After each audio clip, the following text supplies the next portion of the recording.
한동훈 검사장은 윤석열 검찰총장의 최측근으로 분류되는 인사인데요. 법무부가 한 검사장에 대해 직접 감찰에 나서기로 하면서 법무부 장관과 검찰총장 사이의 갈등이 다시 고조되고 있습니다. 이번 직접 감찰 지시의 배경이 뭔지, 또 향후 파장은 어떨지 대검찰청에 나가 있는 취재기자 연결해서 알아보겠습니다. 이재희 기자, 검언 유착 의혹 사건은 이미 수사가 진행 중인데 왜 이 시점에서 법무부가 직접 감찰을 하겠다고 한 걸까요?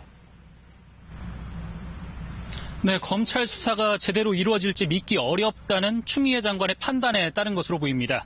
어제 추미애 장관이 윤 총장을 겨냥해 법기술을 부리고 있다고 공개 비판한 것과 같은 맥락으로 볼 수 있는데요.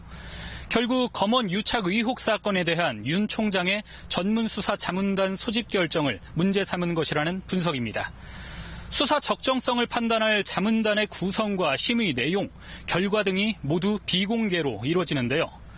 추 장관은 이 때문에 윤 총장의 자문단 소집 결정이 수사 방해, 나아가 측근 비호를 위한 것이란 의구심을 강하게 가졌던 것으로 알려졌고, 오늘 법무부 감찰 착수는 이런 배경에서 나온 것으로 보입니다. 대검 쪽 반응은 어떻습니까?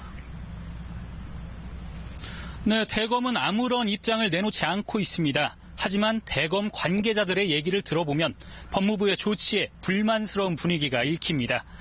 해당 사건에 대해 이미 감찰보다 더 강도 높은 조치인 수사가 진행되고 있는데 굳이 감찰까지 착수할 필요가 있냐는 건데요.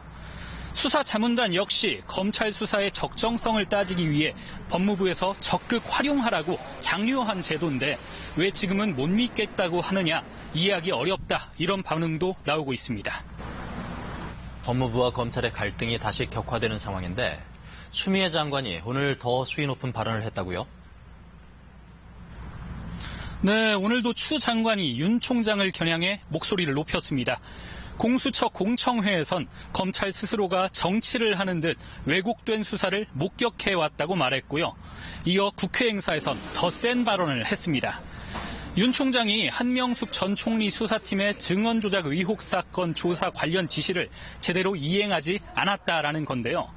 자신은 대검찰청 감찰부에서 하라고 지시했는데 윤 총장이 중앙지검 인권감독관과 대검 인권부장에게 맡겼다면서 지시의 절반을 잘라먹었다고 강하게 비판했습니다.